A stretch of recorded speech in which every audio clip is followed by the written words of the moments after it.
then looked toward the door Audrey had used and said, with infuriating casualness, "She's very polished." Claire's brows lifted. "That sounds loaded." "It's not." "It is." Iris looked back at her. "I'm making an observation." Claire crossed one arm over her waist and studied her the way she did when she was deciding whether Iris was bluffing or simply refusing to show all her cards. "Were you jealous?" Iris laughed softly, almost offended. "Claire, that's not an answer." "No," Iris agreed. "It isn't." Claire pushed off the desk and came closer. "Not enough to trap.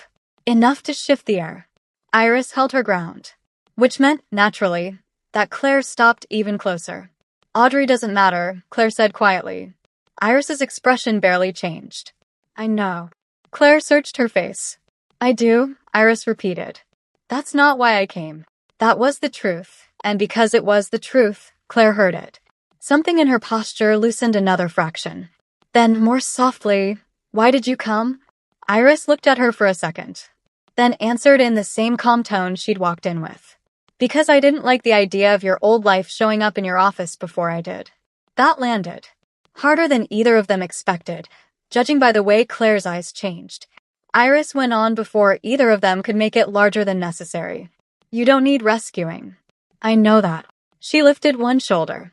"But if women from your mother's lunch schedule are going to start appearing in glass towers, I'd rather be ahead of the trend."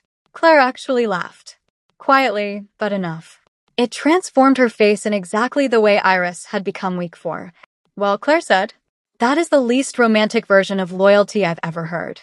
Iris's gaze dropped briefly to Claire's mouth, then back up. "And yet you understood it." "Oh, perfectly."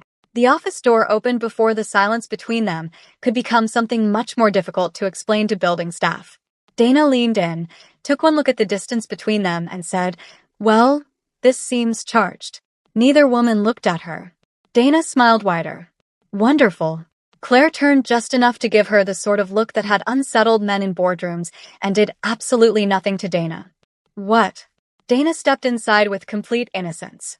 "I just wanted to make sure no one had to be escorted out by security. It's useful to know these things." Iris leaned lightly against the side of Claire's desk and said, "You were hoping for more." Dana considered. "Not professionally." Claire reached for her glass of water at last, then thought better of it and didn't drink. Dana's gaze flicked toward the door Audrey had used. "She'd gone." "Yes." Dana nodded. "Good." Then, because no one in this entire story respected the concept of leaving a tense moment untouched, she looked at Iris and asked, "So, how is she?" Iris turned her head slightly, as if giving the matter serious thought. "Expensive." Dana's mouth flattened in appreciation. "That's fair." "Also polished." "Still fair." "Also," Iris said, voice staying smooth, "she looks like the kind of woman who has spent a long time being told she belongs in rooms she didn't earn." Dana put one hand over her heart. "Oh, I like you so much." Claire looked at Iris with an expression that was dangerously close to open admiration and therefore had to be ignored for everyone's safety. Dana noticed that too and wisely chose not to comment. Instead, she looked between them and said, "Since I've now successfully delivered tension, context, and transport, I'm going back to the gallery before June decides I've abandoned her to candles and feelings." Candles and feelings got a short laugh out of Iris. Dana pointed between the two of them. "Don't start anything in this office that I'll have to hear about from reception." Claire's face was almost perfectly composed again. "Get out." Dana smiled. Delighted. Then she was gone. The office quieted once more. This time the silence felt different. Less interrupted. More aware. Claire came around the desk properly and stopped in front of Iris again, close enough that the city behind the glass fell away into soft geometry and useless height. Iris looked up at her. Claire looked down at her with that steady, infuriating attention that made even simple sentences feel overlit. "You should have called first," Claire said. Iris's brow lifted. "Would that have improved your mood?" Claire's mouth curved. "No." "Exactly." Claire glanced briefly toward the office door, then back at Iris. "You touched my arm in front of her on purpose." Iris considered denying it, then didn't. "Yes." Claire's eyes darkened by one precise shade. Not enough for anyone else to name. More than enough for Iris. "Good," Claire said quietly. There was that word again. Low. Controlled. Entirely too effective. Iris felt it in her stomach before she trusted her voice enough to answer, so instead she did the more dangerous thing and touched the front of Claire's jacket once, smoothing nothing, just proving to both of them that she could. Claire went very still. "I should go back," Iris said softly. Claire did not move. "Probably." Neither of them stepped away. The city gleamed beyond the glass. Somewhere below, people were hurrying between meetings and lunches and lives that still made sense in traditional ways. Here, in Claire Donovan's office, Iris stood very close to the woman she had first met across a pool table and thought, not for the first time, that the most absurd path available had also turned out to be the clearest. Claire touched the side of her wrist. A small, private answer to the hand Iris had left on her sleeve.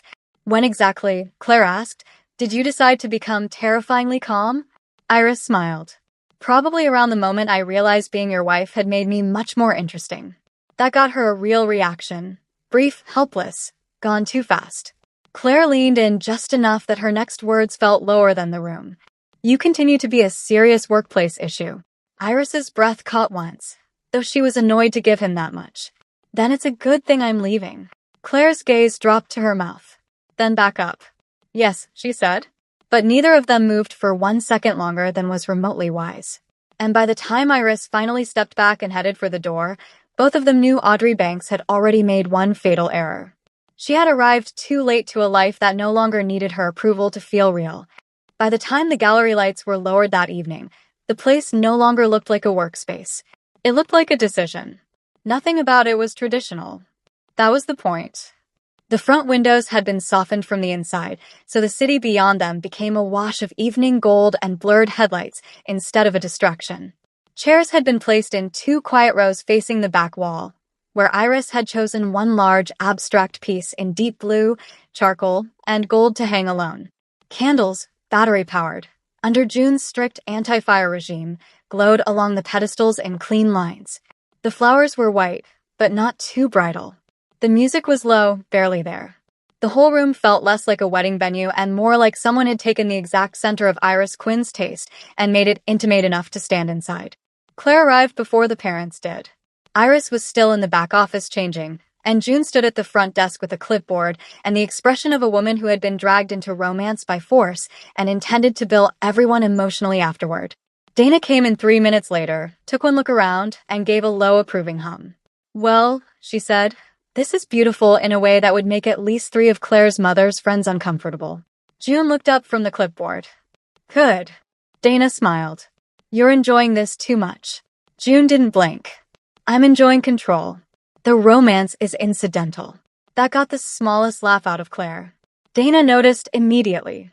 "You look tense." Claire adjusted the cuff of her jacket. "I'm not tense." Dana gave her a long look. Then, dryly, "You're staring at the back office like it contains either the love of your life or a bomb." Claire said nothing. Dana's smile sharpened. "Ah. So both." Before Claire could answer, the front door opened again and Tori swept into the gallery with the energy of a woman who had been emotionally waiting for this invitation since the night of the pool bet.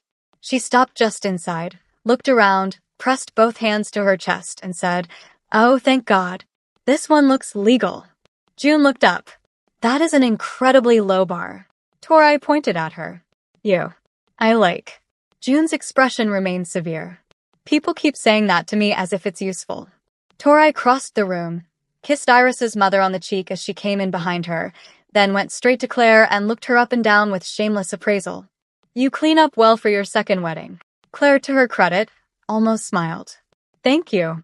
Tori folded her arms. "Still a little terrifying." "Also thank you." Dana laughed softly into her drink. The room filled in layers after that. Iris's parents arrived together, her mother carrying too many emotions and her father carrying flowers he clearly believed were someone else's responsibility. Claire's father came in quieter than before, more observant than defensive now. Claire's mother arrived in dark silk, beautiful and composed, and still carrying enough old instinct in her posture to suggest she was trying not to assess the room as though it were a private event she might have planned better herself. And with her, of course, came Audrey Banks. Claire saw her the second the door opened and felt the same small internal tightening she had in the office, though this time she was ready for it. Audrey was in black tonight. Sleek, restrained, perfect.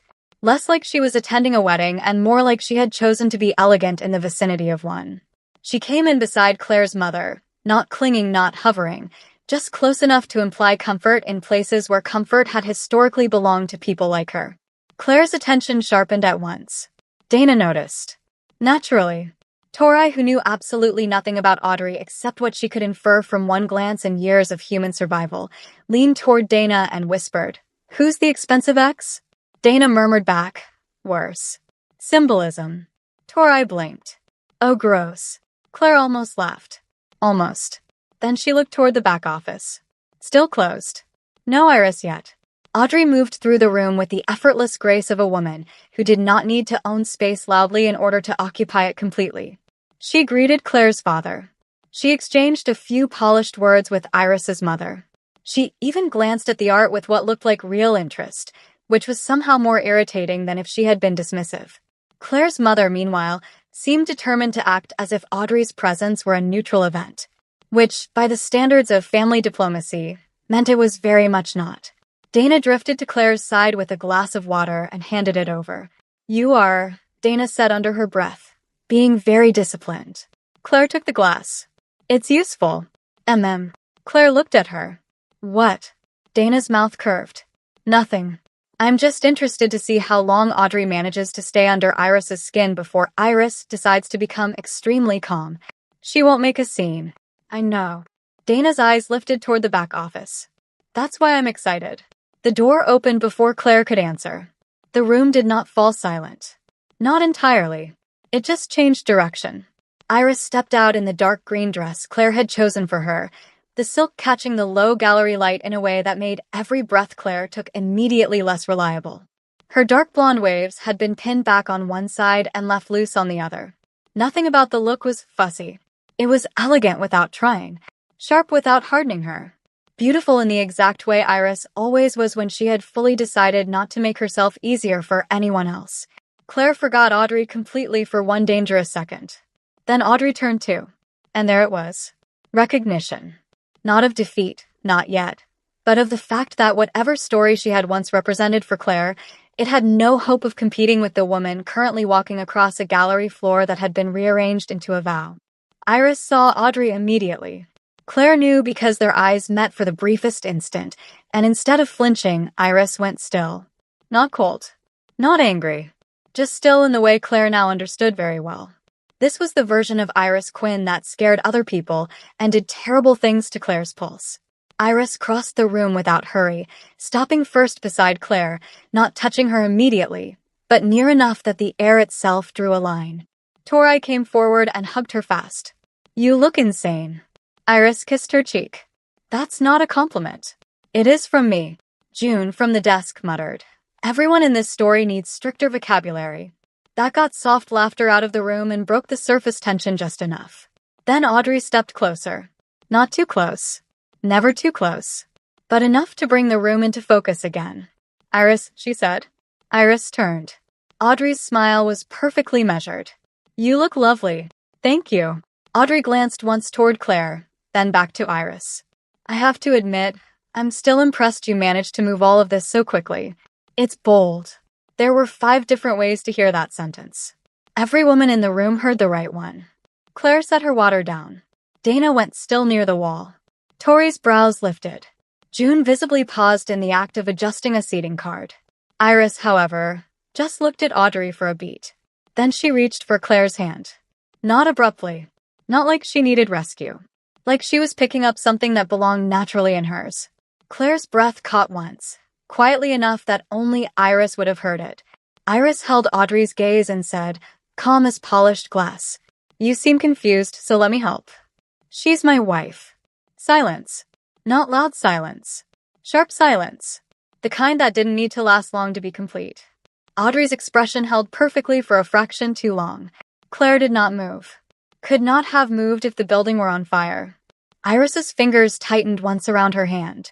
Then, with the same maddening composure, Iris added, "So whatever version of Claire you expected to find here, you're late."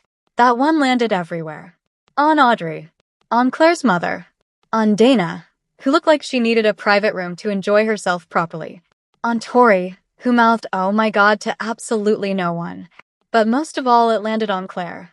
Because Audrey had come in representing an old expectation, an old convenience, an old social logic Claire had spent years outgrowing. And Iris. Iris had just looked directly at that whole world and declined to be intimidated by any part of it. Audrey recovered beautifully. Of course she did. A small, knowing smile touched her mouth. I see.